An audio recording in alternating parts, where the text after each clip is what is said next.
பயப்படாது, புது பிரபஞ்சம் வந்துகிட்டு இருக்கு. கல்கி 2898 ஏடி இந்த படத்தை பற்றி ஏற்கனவே நிறைய விஷயங்கள் நம்ம பேசியிருக்கோம். அண்ட் 2 கேரக்டர் பற்றியுமே எக்ஸ்பிளைன் பண்ணிட்டோம். சேனல் வீடியோலே இருக்குது, மறக்காம செக் பண்ணி பாருங்க. இந்த வீடியோவில் எந்த கேரக்டர் பற்றி நம்ம பேச போகிறோம்னா பைரவா. இந்த பைரவாங்கிற கேரக்டரை யார் ப்ளே பண்ணுறா? அஃப்கோர்ஸ் நம்ம பிரபாஸ் தான். இதுக்கு முன்னாடி நான் போட்ட வீடியோலே சொல்லியிருப்பேன், இந்த படத்தில் பேர்கள் அப்படிங்கிறது ரெஃபரன்ஸாக எடுக்கப்படுது அப்படின்னு சொல்லிட்டு. ஸோ இந்த சுப்ரீம் யாஸ்கினுடைய லிட்டர் நேம் வந்து கலி. ஸோ ஆனால் அவரை வந்து சுப்ரீம் யாஸ்கின் அப்படின்னு சொல்லுவாங்கல்ல. ஸோ இந்த கேரக்டருக்கு ஏன் பைரவா அப்படின்னு பேர் வச்சிருக்காங்க அப்படின்னு பார்த்தீங்கன்னா, லார்ட் சிவாவை ரெப்ரசென்ட் பண்ணுற விதமாக தான் இந்த கேரக்டர் எப்போ ரிவீல் செய்யப்பட்டுச்சுன்னா, மகா சிவராத்திரி அன்னைக்கு இந்த கேரக்டருக்கான ஒரு போஸ்டர் அப்படிங்கிறத ரிவீல் பண்ணி இந்த கேரக்டருடைய பேர் அப்படிங்கிறத சொன்னாங்க. ஸோ சிவனை அப்படிங்கிறவரை ரெஃபரன்ஸாக எடுத்து தான் இந்த பைரவா அப்படிங்கிற இந்த கேரக்டரை வந்து வச்சிருக்காங்க. இந்த கேரக்டர் ஏன் சிவனை ரெஃபரன்ஸாக எடுத்தாங்க, அதுக்கு ஒரு சின்ன கதை அப்படிங்கிறது இருக்கு. இந்த கல்கிங்கிற கேரக்டர் வந்து பார்த்தீங்கன்னா, பழைய கதைகளில் கல்கிக்கு வயசாகிற அந்த சமயத்தில் சிவன் வந்து அவருடைய முன்னாடி தோன்றி அவருக்கு ஒரு வாள், வெள்ளையா குதிரை, அது பறக்கக்கூடிய குதிரை ஒன்றையும் அண்ட் எல்லாம் தெரிஞ்ச ஒரு கிளியுமே நம்ம சிவன் வந்து கல்கிக்கு கொடுத்துட்டு போயிருப்பாரு. கொடுக்கறது மீன்ஸ் உடனே தூக்கி கொடுக்கறது இல்லை, அவர் கொஞ்ச நாள் இருந்து அவருக்கு எல்லா வித்தைகளுமே கற்றுக் கொடுத்துட்டு அப்புறமா இந்த எல்லா அசட்ஸையுமே நீ வச்சுக்கோன்னு சொல்லிட்டு அவர் கொடுத்துருவாரு. இந்த கேரக்டரோடைய அந்த ரெஃபரன்ஸாக தான் இந்த பைரவா கேரக்டர் எடுத்திருக்கு. இந்த சமயத்தில் இதே மாதிரி ஒரு ரோலை இந்த கேரக்டர் வந்து படத்தில் ப்ளே பண்ண போகுது. ஸோ இப்போ புராண அந்த கதையை விட்டுருவோம், இப்போ லிட்ரலாக இங்கே இருக்கிற கதைக்கு வந்து வருவோம். பைரவாக்கு இந்த படத்தில் என்ன வேணும், வாட் ஹீ வாண்ட்ஸ் அப்படின்னா 1 மில்லியன் யூனிட்ஸ். அவருக்கு அந்த 1 மில்லியன் யூனிட் வந்து தேவைப்படுது. அதுக்காக அவர் வந்து வேலைகள் அப்படிங்கிறது செய்வார். இந்த 1 மில்லியன் யூனிட்ஸ் வந்து எதுக்குன்னா காம்ப்ளெக்ஸ் போகிறதுக்கு. இந்த காசியில் இருக்கிற மக்கள் எல்லாருமே கஷ்டப்படுறதுக்கு 1 மில்லியன் யூனிட்ஸ் சேர்த்து வச்சு காம்ப்ளெக்ஸுக்கு போகணும்னு சொல்லி தான். எதுக்காகன்னா, காசியில் வந்து லிட்டரலாக ஒன்றுமே இல்லைங்க, ஒன்றுமே கிடையாது. காசியில் இருக்க தண்ணி கொண்டு நம்ம காம்ப்ளெக்ஸுக்கு தான் சொந்தமாக இருக்கிற சமயத்தில் வந்து பார்த்தீங்கன்னா, அங்கே இருக்க மக்களால் ஒன்றுமே பண்ண முடியாது.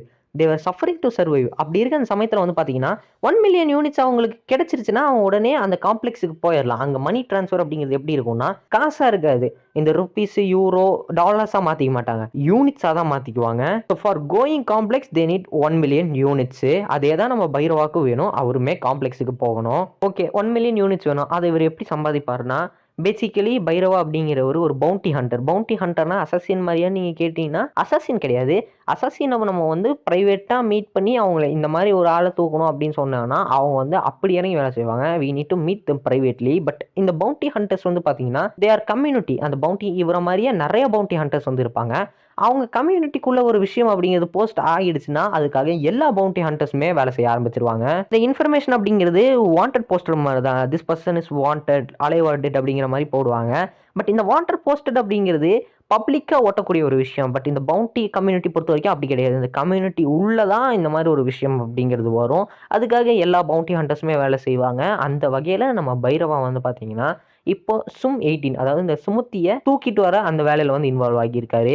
இது மூலியமா அவருக்கு தேவையான அந்த 1 மில்லியன் யூனிட்ஸை வந்து அவரால் ஏர்ன் பண்ண முடியும். இந்த சுமுத்தியை தூக்கிட்டு வந்து அவங்க கிட்ட கொடுத்தா 1 million units he will be granted. இதுக்கு முன்னாடியே ஏகப்பட்ட பவுண்டி ஹண்டிங்கில் நம்ம பைரவா வந்து வேலை செஞ்சுருக்காரு.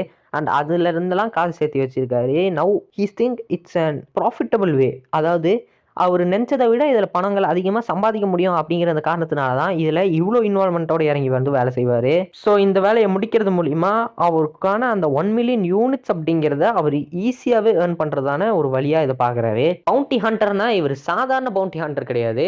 அந்த பவுண்டி ஹண்டர் கம்யூனிட்டிலே one of the best member, best and நொட்டோரியஸான ஒரு பவுண்டி ஹண்டராக வந்து நம்ம பைரவா வந்து இருக்கிறாரு. ஸோ இந்த ட்ரெய்லர்லேயே ஒரு விஷயத்தை வந்து தெளிவாக சொல்லியிருப்பாங்க, இது வரைக்கும் நம்ம பைரவா இன்வால்வ் ஆன எந்த ஃபைட்லையுமே அவர் தோத்ததே கிடையாதுன்னு சொல்லிட்டு. ஸோ இதுலேயுமே நான் தோக்க மாட்டேன் அப்படிங்கிற மாதிரி ஒரு டைலாக நம்ம பைரவா வந்து மென்ஷன் பண்ணியே சொல்லுவார். இதுலேருந்து ஒரு விஷயம் புரிஞ்சுக்கலாம், he is very notorious person அப்படி சொல்லிட்டு. இப்போது பைரவா அப்படிங்கிற இந்த கேரக்டருடைய பேசிக் மோட்டிவ் என்னன்னு தெரிஞ்சிச்சு, இவர் எதுக்காக இந்த விஷயத்த பண்ணுறாரு அப்படிங்கிற விஷயத்த நம்ம தெரிஞ்சுக்கிட்டோம்.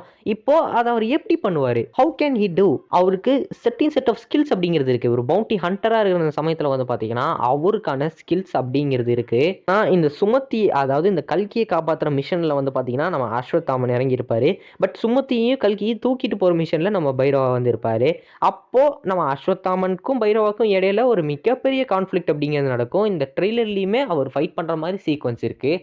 அதில் அஸ்வத்தாமாவை வந்து பார்த்தீங்கன்னா நம்ம பைரவா வந்து டேக்கிள் பண்ணுற மாதிரி தான் காமிச்சிருக்காங்க. ஒரு சுப்ரீம் பீயிங்கை வந்து நம்ம பைரவா அப்படிங்கிற சாதாரண பவுண்டி ஹண்டர் டேக்கிள் பண்ற மாதிரி காமிச்சிருக்காங்க. ஸோ நம்ம பைரவா கிட்ட யூனிக் ஸ்கில்ஸ் அப்படிங்கிறது இருக்கு அண்ட் அவர் பயங்கர டியூரபிளாவுமே இருக்காரு.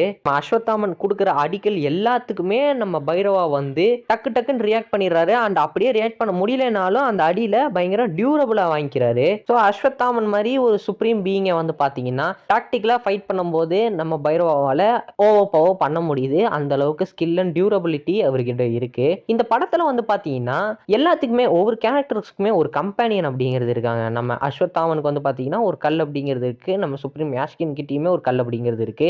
அண்ட் நம்ம சுமதி கிட்ட அஃப்கோர்ஸ் கல்கி இருக்காரு, ஹீஸ் அண்ட் கம்பேனியன். அதே மாதிரி இந்த பைரவாங்கிற கேரக்டர் கிட்டயுமே புஜ்ஜி அப்படிங்கிற ஒரு கம்பேனியன் வந்து இருக்கு. It's and mechanised vehicle. Mechanised vehicle மாதிரி இருக்கிற இது வந்து பார்த்தீங்கன்னா இதுக்குமே அதிகப்படியான ஸ்கில்ஸ் அப்படிங்கிறது இருக்குது. ஸோ ஃபைட்டுன்னு வந்துட்டா நம்ம பைரவாக்கு இந்த கம்பேனியனாக இருக்கிற இந்த சமயத்தில் பயங்கரமான ஹெல்ப்பாக இருக்கும். அண்ட் இவர்கிட்ட வந்து பார்த்தீங்கன்னா ஸ்பீடாக ஓடுறதுக்கான ஸ்கில்ஸுமே இருக்குது அண்ட் பறக்கிற ஸ்கில்ஸுமே இருக்குது. அதை தொடர்ந்து க்ளவுனிங் பண்ணுற ஸ்கில்ஸுமே இருக்கிற மாதிரி அமேசான் பிரைமோடைய அந்த சீரீஸில் வந்து காட்டியிருப்பாங்க.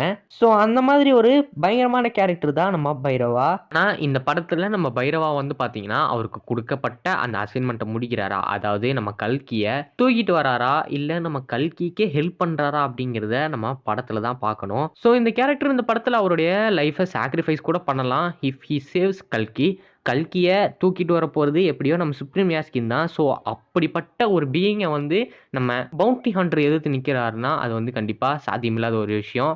ஸோ அந்த போராட்டத்தில் இந்த பைரவாங்கிற கேரக்டர் அவருடைய உயிரை கூட விடலாம். 50% சான்ஸ் இருக்குன்னு நினைக்கிறேன். ஸோ டைரக்டர் சொன்ன மாதிரி வந்து பார்த்தீங்கன்னா இது going to be a cinematic universe. அப்படி இருக்கும்போது இந்த கேரக்டர் கண்டினியூ ஆகலாம் ஆர் இதுவே இந்த first and last movie of பைரவாவா கூட இருக்கலாம். என்ன நடக்குதுங்கிறத நம்ம படத்தில் தான் பார்க்கணும். ஸோ இந்த சினிமேட்டிக் யூனிவர்ஸ்லேயே ஏகப்பட்ட படங்கள் வர மாதிரி நம்ம சேனல்லையுமே ஏகப்பட்ட வீடியோஸ் அப்படிங்கிறது சம்மந்தப்பட்டு வரும். So stay tuned. போயிட்டு வரேன்.